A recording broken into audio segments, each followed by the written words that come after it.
Hello everyone, today in this video we will discuss how to fix if your Realme 16 is not turning on. Let's start the video. If you want to fix this problem, so restart device, just click and hold side power button and you will see swipe up and restart device from here.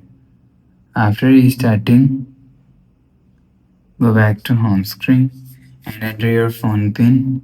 You will see your problem is solved.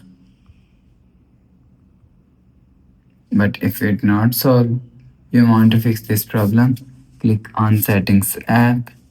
Now in setting, scroll down and click on system and update and click on software update.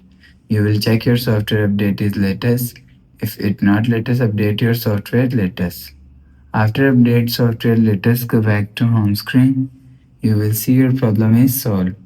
But if it doesn't fix this problem, so last solution is reset all settings. Click on settings app. Scroll down to and click on system and update. Click on backup and reset and click on reset phone. Click on reset all settings. Enter phone pin. Click on reset. After click on reset, go back to home screen. So that's how you can fix if Realme 16 is not turning on. If you like the video, please subscribe. Thanks for watching.